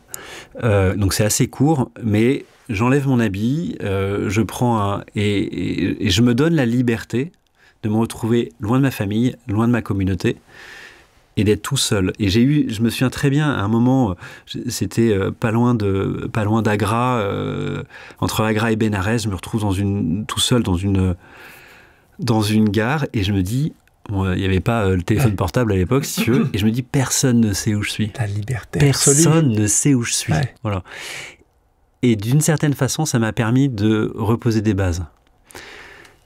Après, l'amour de l'Évangile, il a toujours été là, il sera toujours là, et c'est le moteur de ma vie. Je t'ai montré tout à l'heure la Bible de mon grand-père. Pour moi, c'est vraiment... la parole de Dieu, c'est quelque chose d'essentiel pour moi. Et je me suis rendu compte que cet amour-là, il demeurait. Et ce désir de vivre de l'Évangile pour aimer mon prochain, il était, c'est l'ADN de mon existence et que ça, je pouvais pas le lâcher. Du coup, je suis rentré, mais à cette époque-là, j'étais pas encore capable de questionner la communauté dans laquelle j'étais. J'étais pas lucide sur ce qui s'y passait. Voilà. Et c'est pour ça que j'ai eu un autre moment de crise, qui est le moment de la révélation des abus. C'est là où et à chaque fois, je me dis, qu'est-ce que je fais? Est-ce que je me barre? Est-ce que je reste? Et chaque fois, il faut avoir le courage de se poser des questions et de voir comment on peut continuer à donner du sens à un choix qu'on a fait à 18 ans. Mais qui s'est transformé au fil du temps. C'est étonnant et c'est intéressant quand tu me parles de ton papa, parce que ton papa, quand il a un nouveau job, il doit vous refaire décaler, il vous refait déménager, et c'est pas fun à chaque fois, et c'est sujet pour tous les enfants, et vous... je crois qu'on a déménagé 11 fois en 18 ans. Et c'est marrant parce que je t'entends, c'est un peu ça, t'as l'impression de dire, tu sais quoi, il faut le faire. Il faut pas trop se poser de questions, il faut le faire, et puis on va trouver quelque chose de bien là-bas. Ouais. C'est un peu la même chose que... Ouais. J'avais une espèce de fuite en avant, et en fait, au moment de mon départ en Inde, je me suis dit, en fait, il faut arrêter de me dire que ça ira mieux après. Demain. Donc, pour comprendre si ça peut aller bien aujourd'hui. Là, il faut juste que je regarde, que j'ai le courage de me regarder, que j'ai le courage de faire un peu l'inventaire de ce qu'il y a en moi, de ce que je veux pas voir, de mes angoisses, de mes peurs, et puis de voir est-ce que je suis capable de remettre de l'essence dans la machine ou pas. J'ai plein de questions que je vais te poser, mais je vais d'abord, Nicolas, te faire une autre pause. Tu connais ce podcast, il y a des pauses amicales, des gens qui ont envie de te poser une question, quelque chose qui t'ont peut-être jamais posé, quelque chose qu'ils ont envie de te dire. On va écouter la première pause amicale d'un ami de lycée qui s'appelle Benoît Franchet. Ah. Bonjour Alexandre, bonjour Barthélemy, Benoît Franchet, un vieux copain de Barthélemy. J'avais comme question, on sait tous que Barthélemy est rentré à 18 ans, donc dans un ordre religieux, les Frères de Saint-Jean. Ma question est la suivante. Qu'est-ce que tu dis aujourd'hui à un jeune de 18 ans qui vient d'avoir son bac et qui te dit « Je souhaiterais rentrer dans la vie religieuse ou dans la prêtrise ». Quel est le conseil que tu lui donnerais? Alors la première chose que je lui dirais, c'est que l'évangile est un chemin de vie incroyable et que je suis heureux comme prêtre. La deuxième chose que je lui dirais, c'est que la vocation, ça se perd pas comme des clés, et que si jamais il a vraiment cette vocation, il va pas la perdre comme ça, et qu'il n'a pas à avoir peur de prendre le temps. Et de savoir, et je pense aujourd'hui, en tout cas moi c'est plutôt, c'est la conviction que j'ai, c'est que pour pouvoir être libre de renoncer, il faut avoir un travail, parce que ça donne la possibilité, si jamais on veut quitter, d'avoir un savoir-faire et de pouvoir retrouver pied dans la vie civile. Plutôt faire des études, ça que tu dis. C'est de faire des études, de se confronter à la question de la vie affective, à la question de la sexualité, pour mieux pouvoir y renoncer. Donc de le faire, c'est ça que tu veux dire. Je vais pas dire un peu comme au 19e avec les pères de famille qui emmenaient leurs enfants au bordel pour les déniser. Au moins ça soit fait une fois. Non, mais au moins de pas nécessairement, mais au moins de se poser et potentiellement de pas faire la sexualité une fuite. Voilà. Ou un tabou. Un tabou ou quelque chose qu'on veut pas. Et ça, je pense que c'est plus sain. Est-ce que faut pas rentrer par peur. Benoît Franchet, donc on était scouts ensemble. Ouais. Et tu sais que c'est un des rares amis que j'ai gardé du lycée. Alors tu sais, c'est ce que je propose à chaque fois aux gens qui nous écoutent, c'est de proposer des gens qu'ils voudraient qu'on invite ici. Donc tous les gens qui nous écoutent aujourd'hui, surtout n'hésitez pas, quand vous avez quelqu'un que vous aimez beaucoup ou quelqu'un que vous aimeriez avoir en face de moi, surtout n'hésitez pas à nous envoyer un email. Vous avez les informations sur les différents réseaux. Et Benoît, il y a des mois et des mois, m'a envoyé un email. Je le connais pas. Avant Benoît. Le podcast d'Augustin ou après? Avant le podcast d'Augustin. Il m'a envoyé un message en disant tiens, un jour tu devrais. Et donc ça m'amuse évidemment toujours de comprendre tiens, et pourquoi, comment. Il m'avait envoyé tout un tas d'informations. Pourquoi il pensait que tu étais. C'est un type super, Benoît. Et en tout cas, il a une amitié profonde pour toi.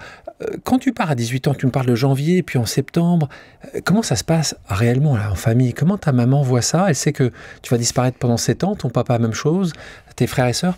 Comment ils prennent ça avec passion? Est-ce qu'ils trouvent ça absolument génial? Est-ce qu'ils ne pensent pas, mais mon chat, t'es beaucoup trop jeune à 18 ans pour pouvoir faire ça? Est-ce qu'ils te laissent complètement maître de tes décisions? Alors, ils m'ont laissé complètement maître. Mais comme pour mes autres frères et sœurs, je pense qu'ils avaient une... Ils n'ont pas donné d'avis? Non.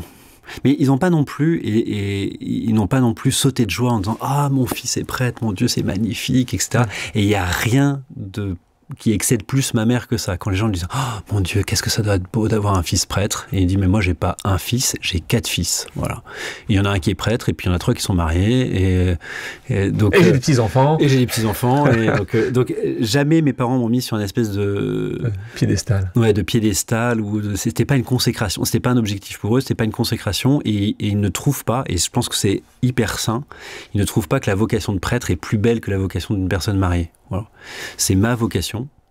Je pense qu'ils ont voulu me laisser faire... Maman m'a dit plus tard que la première année était persuadée que j'allais partir. Parce que j'avais eu un lycée un peu tourmenté, sans être junkie, hein, mais voilà, j'étais peut-être un peu plus turbulent que ma grande sœur. Et donc du coup, il s'est dit, bon... Ça va pas durer. Il va appeler, il aura fait sa petite révolution spirituelle, il sera rentré au bout d'un an. Ça, tu penses? En tout cas, elle l'envisageait. Je pense que voilà, l'attendait de voir, ce serait bien ça. La période où ça a été difficile pour moi, et ça a été, je pense, un moment déterminant, c'est que j'ai écrit à mon père en lui disant je crois que je me suis planté, machin. C'était juste avant de partir en Inde. Et là, il m'a réécrit une lettre bouleversante dans laquelle il disait c'est extrêmement difficile pour un père de voir son enfant souffrir et de ne pas pouvoir prendre de décision à sa place. Et moi, j'aurais aimé, spontanément, à ce moment-là, qu'ils me disent « Écoute, t'inquiète pas, je te reprends dans l'entreprise, je te trouverai un job, on a gardé ta chambre, je viens te chercher, fais tes pas... » En fait, j'avais envie il a eu cette sagesse de retenir, en fait, sa propre angoisse de père pour me dire « Là, il a 23 ans, je peux pas faire le chemin à sa place. » Et si je suis là aujourd'hui, c'est grâce à lui, grâce à plein de gens, mais grâce aussi à cette lettre où je l'ai trouvé que c'était une lettre qui était exigeante, dure, mais juste et belle.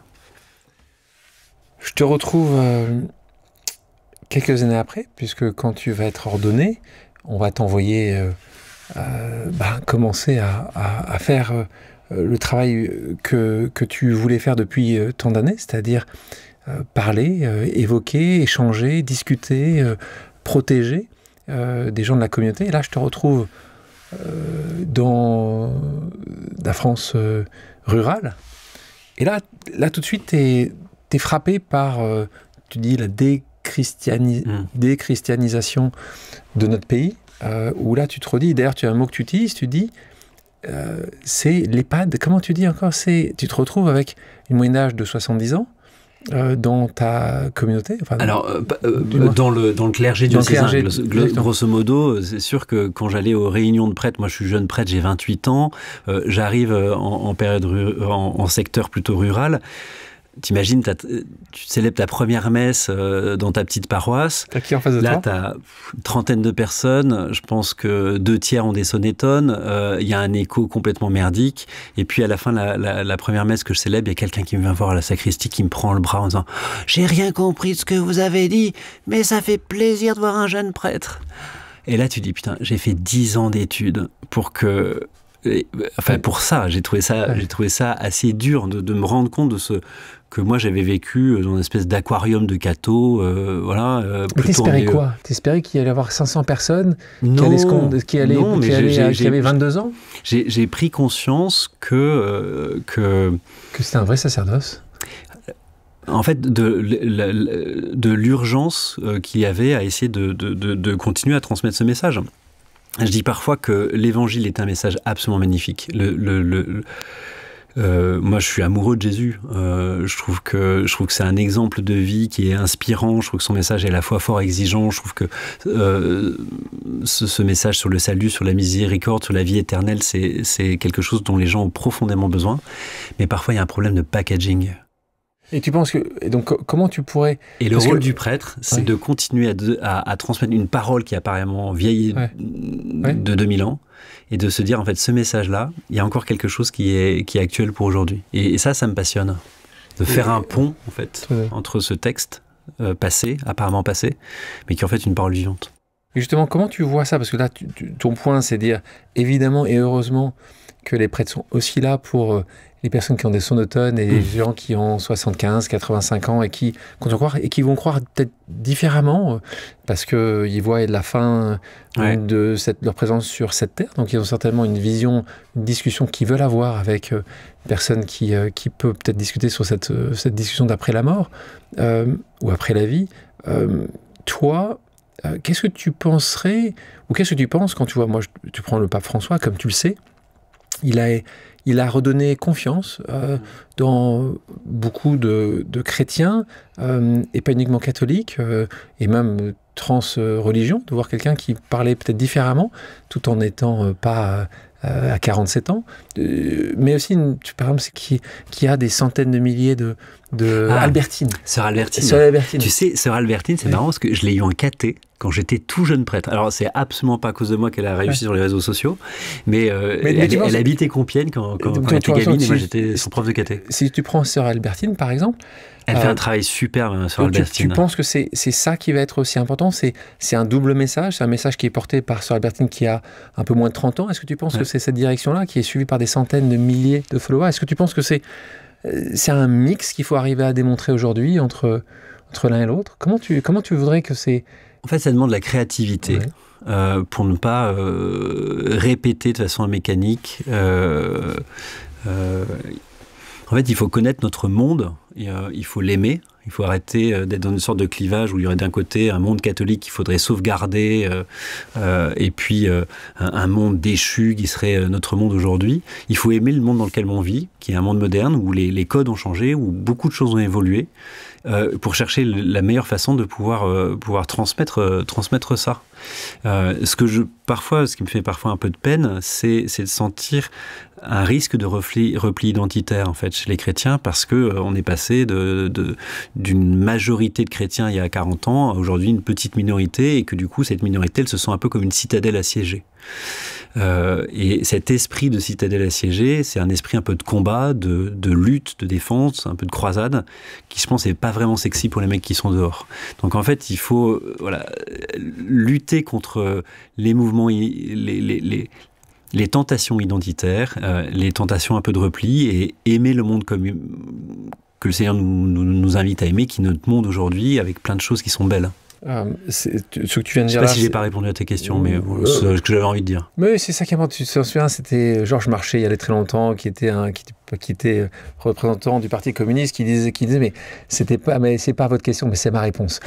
Donc c'est très bien. Tu fais les réponses. Tu n'as pas tellement d'intérêt à mes questions. C'est pas grave, Nicolas, je le comprends. Mais reparlons de l'homélie, parce que ce que tu viens de dire là, en fait, c'est la base de certaines de tes homélies. En fait, c'est de montrer et de parler justement à chacun avec des termes parfois différents. Tu te souviens de ta première homélie, justement? Tu l'avais préparée? Raconte-nous ça, parce qu'ici, c'est aussi ce qui nous intéresse, c'est voir comment ça se passe derrière. Comment ça se passe quand tu crées une homélie? Tu la prépares toute la semaine? La façon dont je procède pour préparer une homélie, c'est que je considère que la parole elle sera pertinente si d'abord elle m'a travaillé mon cœur à moi. Donc en fait, j'ai ma Bible. Je lis les textes du dimanche, j'ai une feuille sur mon bureau, et tous les jours je lis les textes sur lesquels j'aurai à prêcher. Et puis je note un mot, 2 mots, je vais regarder un truc à la télé, et dire ah tiens c'est marrant, ça me fait penser à l'évangile, je note, je vais aller au cinoche, je vais voir une scène qui va... et je me crée un peu ma besace dans laquelle il va y avoir tout mon matériel, et la veille je l'écris. Et là, j'essaie de créer une histoire avec 1, 2 ou 3 messages clés. Et généralement, la façon dont je conçois... en fait, je considère que la prédication, c'est pas du tout du top-down. C'est-à-dire qu'en fait, même si c'est que moi qui parle, en fait, c'est un dialogue. Et il faut que je crée les possibilités pour que les gens me disent « Ok, on est avec toi ». Ça va passer par l'humour. Donc, quand tu fais une petite blague... En fait, généralement, je fais des blagues à partir de ma vie. C'est-à-dire que je donne une petite anecdote où je me suis retrouvé, j'ai fait une connerie, machin, j'ai dit un truc qui n'était pas adapté, etc. Puis ça démystifie un peu le... Et puis les gens se sentent, ah bah tiens, il est comme moi, lui aussi, il peut être énervé derrière son volant. Et donc l'humour, ou alors c'est un témoignage. Et quand c'est un témoignage, c'est pas un témoignage de un jour, il y a quelqu'un qui m'a raconté qu'un saint, il a fait ci ou il a fait ça. C'est un témoignage personnel. Et à ce moment-là, en fait, je trouve que ça crée un espace de complicité où on n'est plus simplement dans le discours, mais on est dans la communion et dans l'affect.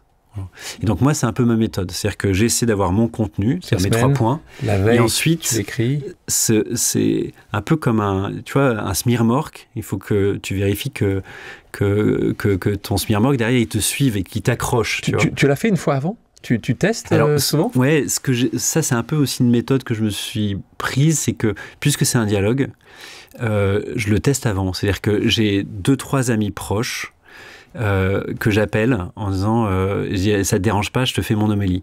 Et puis parfois en essayant de leur dire les idées que j'ai envie de transmettre, je me rends compte que ça sonne faux. Et à ce moment-là, je déchire mon truc et je reprends. Et tu reprends.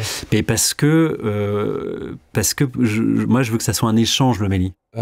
Combien de personnes, quand tu l'as fait pendant longtemps à Boulogne, dans votre paroisse ? Boulogne, je sais pas, 500, 600 personnes ? 400, 500 personnes. Parlons pas uniquement de ces personnes-là, mais quelle est ta relation aux autres ? Cette relation avec les autres, comment tu as défini ? Est-ce que si tu n'étais pas prêtre, la première décision qu'on a pu avoir aurait été différente ? Est-ce que tu penses que tu as un discours que tu dois justement à chaque fois affiner, où tu dois réguler ce que tu peux dire, donc tu peux pas être en fait toi la plupart du temps, ou comme tu aimerais être, ou pas du tout? C'est une bonne question. Merci, je suis content. Pour y répondre, j'ai envie de reprendre une citation de saint Augustin que j'aime beaucoup. Il disait « Pour vous, je suis évêque, mais avec vous, je suis chrétien. » Et moi, j'aurais envie de dire « Pour vous, je suis prêtre, mais avec vous, je suis baptisé. » Et il y a cette dualité entre une fonction, je suis quelque chose pour vous, c'est-à-dire que j'ai une place particulière, qui est la place de prêtre, et que je nie pas, et qui implique une certaine dimension de représentation et parfois d'idéalisation contre laquelle il faut lutter. Mais tu penses que ta relation, pardon, prenons tes amis à la fac, est-ce que tu considères que ta relation avec tes amis à la fac, ou la relation qu'ils ont avec toi surtout, est quand même assez différente de celle que j'ai comme quand j'ai cette fonction. Cette fonction. Ouais. Où là, il y a un respect. Et c'est pour ça qu'en fait... Laquelle tu préfères entre prêtre et psychologue? Ouais, entre prêtre et psychologue. En fait, je dirais que c'est deux écoutes qui sont complètement différentes. Enfin, c'est deux positions qui sont complètement différentes. Et je dirais pas que j'en ai une que je préfère à une autre. Moi, je suis profondément prêtre et c'est ma mission première. Mais j'ai toujours cherché à avoir à côté de moi un cercle amical de personnes qui sont capables, si tu veux, de me taillader, de me contredire, de me dire écoute, redescends, mais tu déconnes complètement. Ce qui, dans la vie de tous les jours, peut être le rôle d'un mari, d'une femme ou des enfants. Mais moi, j'ai un premier cercle. Toi, c'est ton premier cercle d'amis. Ouais, j'ai un premier cercle qui est... Ça tombe bien, parce que de ce premier cercle, on va avoir une question, une autre pause amicale. On va écouter, c'est une double pause amicale, c'est assez rare, puisqu'on va voir Victoire et Augustin qui vont te poser une question. On les écoute. Salut Bart. Salut Bart. Salut Bart. Salut Bart. Écoute, on a beaucoup d'émotions ici parce qu'on va enfin savoir si on fait vraiment partie du cercle numéro 1. Et quelle est pour toi, cher Bart, la définition de l'amitié? On t'embrasse. À bientôt. Salut. À bientôt. Bon. Ah, mais il y a Sarah. Il y a Sarah. Mais bien sûr, il y a Sarah. Donc évidemment, c'est des amis à toi, à moi également, que j'aime beaucoup, qui, pour ceux qui n'ont pas encore écouté le podcast d'Augustin Paluel-Marmont... Mais c'est à cause de lui que je suis ici. Grâce à lui. Grâce à lui. Tu veux dire. Oui, c'est vrai. Grâce, hein. À cause de lui, j'espère que ça... Non, ça m'inquiète que tu es à cause. Mais grâce à Augustin, parce que quand Augustin, on a parlé, donc Augustin qui est le fondateur de Michel et Augustin, le cofondateur de Michel et Augustin, qui a une foi également importante et qui nous a parlé d'une manière très transparente de sa vie, de son histoire, de sa réussite évidemment. Et en écoutant en effet Sarah, on a eu une question de Sarah quand Augustin était là, également, qui est une question exceptionnelle. Alors, le premier cercle, bon, ça à la rigueur, je pense que c'est... En fait, c'est une petite taquinerie entre nous, est-ce que tu es dans le premier, dans le deuxième cercle, etc. Bien évidemment, Augustin et Victoire font partie de mon cercle rapproché. Augustin, il a toujours mis un point d'honneur, en fait, à ne pas me considérer d'abord comme un prêtre, mais d'abord comme un homme. Et il me l'a dit tout de suite, dès qu'on a commencé à être proches. Et c'est vrai que c'est des gens qui me remettent en question, qui me bousculent, qui, si jamais je suis mauvais en homélie, ils me disent écoute, ce soir t'étais pas bon, t'as senti fatigué, t'es à côté de tes pompes, ou alors qui se soucient de moi parce qu'ils me trouvent fatigué ou soucieux. Et c'est prêché. Ouais. Ta ligne. Ou alors si jamais je suis trop gros, ouais. Ça, c'est important pour toi, ta ligne, j'adore ça. Mais lui aussi, c'est lui qui m'a mis à faire du running, en fait. C'est ça. C'est vous, alors là, vous êtes mignon. Mais t'es vraiment un gros loukoum. Enfin, ouais. Tu t'empâtes, mon petit Bart. Il faut faire attention. Définition de l'amitié. L'amitié, c'est des personnes avec qui on peut être sans masque et pour lesquelles on n'est pas tenté de mentir. On en a combien comme ça, d'après toi ? De personnes où je sais que je dirais 5-7. Ouais. 5-7, ouais. 7. Petite main. Tu vois à peu près qui c'est. Ouais, si. Je vois très très clairement qui c'est. C'est des personnes, je sais que quoi qu'il arrive, ils ne me jugeront pas. Juger, justement, c'est quelque chose qu'on apprend, donc quasiment toutes les religions, à ne pas juger. En fait, on se rend compte que... Qu'on juge tout le temps. Ça, t'as une solution pour nous ? Même déjà, pour toi. Tu vois, par exemple, je te disais, moi, le rêve de l'église que j'ai, c'est une église qui soit vraiment inclusive ou qui peut-être soit plus accueillante vis-à-vis de certaines minorités. Je pense notamment aux personnes homosexuelles pour lesquelles la place dans l'église est parfois difficile. Donc ça, c'est vraiment l'aspiration que j'ai. Et je remarque que de temps en temps, je vais sur Instagram sur des comptes de confrères qui sont beaucoup plus tradis que moi, si tu veux, et je m'énerve dessus en disant mais qu'est-ce qu'ils sont cons, mais c'est pas possible, mais qu'est-ce qu'ils sont bêtes, tu vois.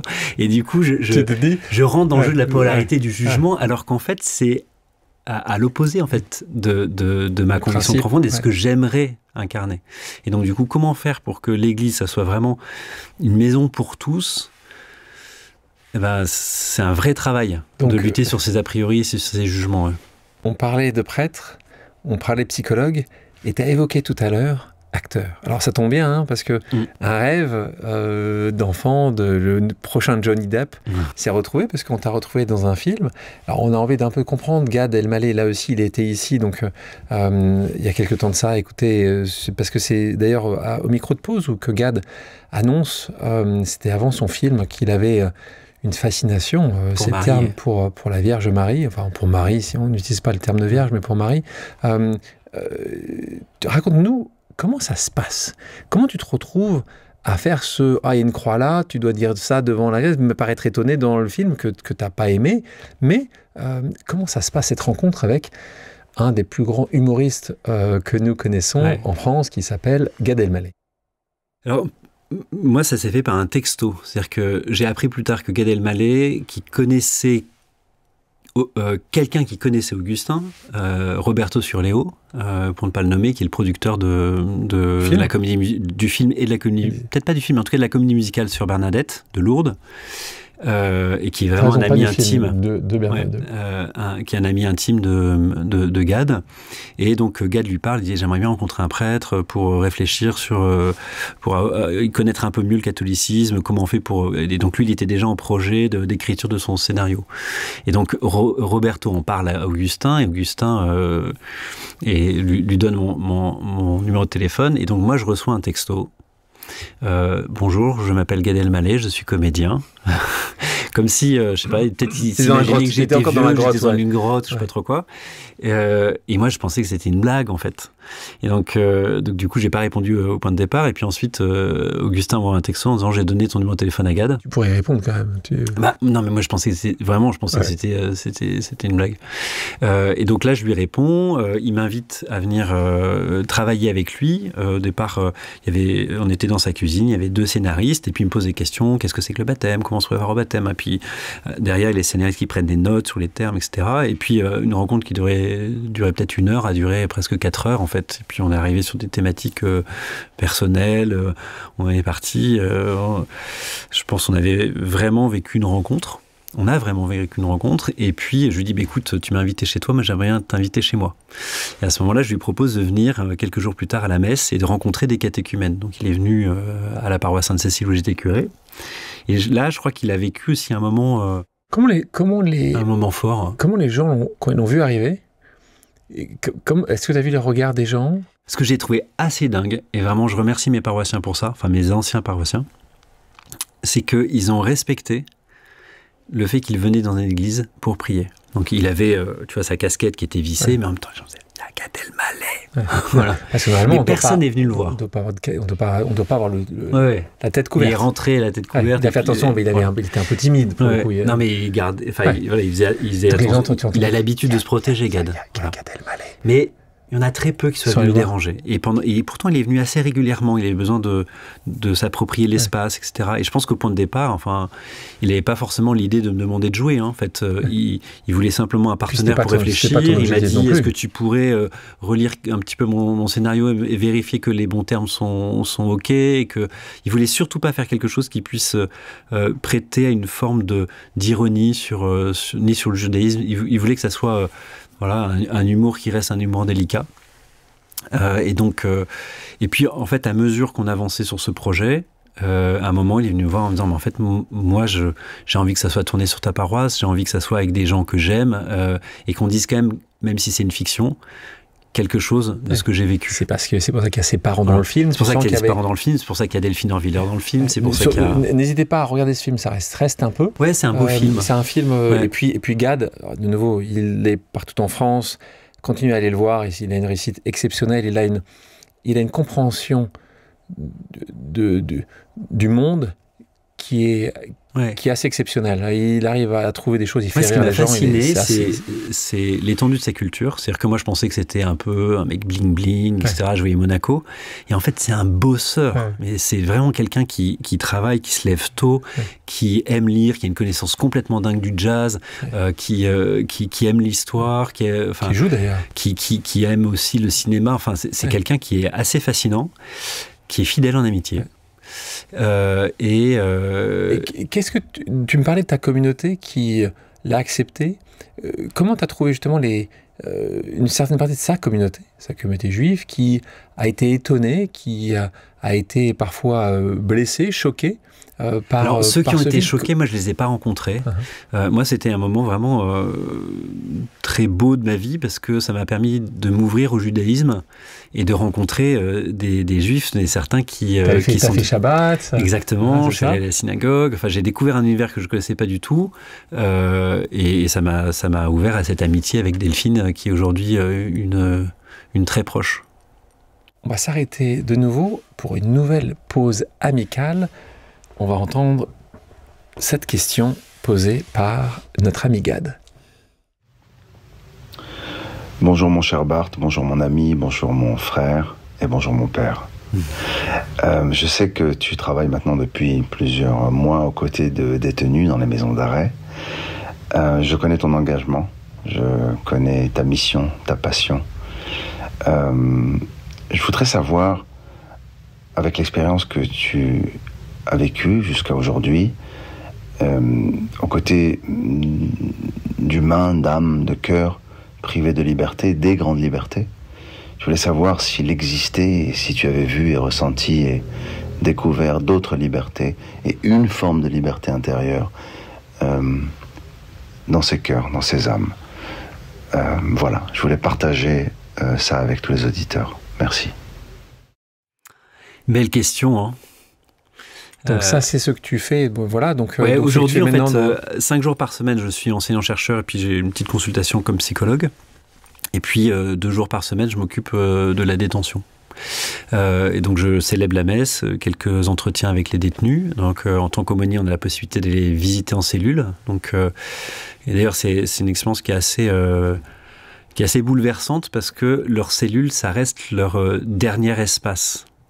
Moi, j'arrive, j'ai les clés, eux, ils n'ont pas les clés. Donc tu frappes, tu t'introduis chez eux, hein, tu sais pas si derrière ils sont en train de dormir, s'ils sont à la cuisine, si ils regardent un film. Donc tu as vraiment, chaque fois que tu rentres en cellule, tu as l'impression de... Mais une fois que tu es dans cet espace, c'est eux qui t'accueillent. Parfois, ils te préparent un petit café, et c'est leur dernier espace de dignité. Donc c'est une expérience qui est assez forte, de pouvoir aller en cellule, vivre avec eux, les écouter sur leur lieu de vie. C'est sûr que c'est un monde qui est terrifiant parce qu'on connaît les statistiques de la surpopulation carcérale, parce qu'on sait que la prison c'est une peine, mais que c'est pas une peine qui restaure forcément les gens. Parfois ça les abîme plus qu'ils ne l'étaient lorsqu'ils sont rentrés. Donc c'est un lieu violent, c'est un lieu qui est dur. Et pour autant, je ne sais pas si c'est la liberté intérieure qu'il découvre pour tous, mais ce qu'on cherche à faire, c'est deux choses. Premièrement, restaurer leur dignité. Voilà. Et c'est pour ça que le fait d'aller chez eux, de prendre un café avec eux, que eux, avec l'argent qu'ils ont cantiné, ils puissent t'offrir un petit gâteau, c'est leur donner la possibilité d'exprimer quelque chose et d'être considérés comme des hommes et comme des femmes, et pas d'être simplement un détenu, quelqu'un qui est jugé, qui est condamné ou qui est en attente de condamnation. Donc restaurer leur humanité, je pense que c'est le premier axe. Et le deuxième axe, c'est les aider à réfléchir sur leur chemin de vie dans une quête de salut. Et il y en a beaucoup qui au fil du temps, se servent des échanges avec nous, avec les aumôniers, prêtres ou laïcs, pour faire ce chemin intérieur, de se confronter. Parce qu'au départ, quand tu rencontres un détenu, il va tout de suite te dire non, moi je suis pas là, il y a une erreur judiciaire, etc. Donc un mouvement un peu défensif. Et puis au fil du temps, tu les aides à descendre au fond d'eux pour toucher un peu à la fois leur culpabilité, mais aussi du coup leur besoin de salut. Et ça, c'est quelque chose de très d'extrêmement fort, hein, d'accompagner ces hommes. Merci Gad pour ta question, et merci Nicolas, ou Barthélémy comme l'appelle Gad, pour cette réponse. Qu'est-ce que tu aimerais que les gens puissent dire de toi? Si les gens pouvaient, de l'homme, du prêtre... Ce que je cherche, en tout cas, c'est être de plus en plus sincère. Tu penses que tu ne l'as pas été toujours? Non, mais on se ment toujours un peu à soi-même. La sincérité, c'est une quête perpétuelle. Donc ça, c'est quelque chose qui est important pour moi. Et j'aimerais qu'on dise de moi que je suis quelqu'un qui a aidé à penser, à questionner et à douter. Pour terminer notre discussion, est-ce que tu aurais quelqu'un que tu aimerais qu'on invite ici? Tu dis, tiens, j'aimerais qu'il y ait cette même discussion. Spontanément, comme ça, j'aurais envie de te dire Delphine Orwiller, parce que c'est vraiment un personnage...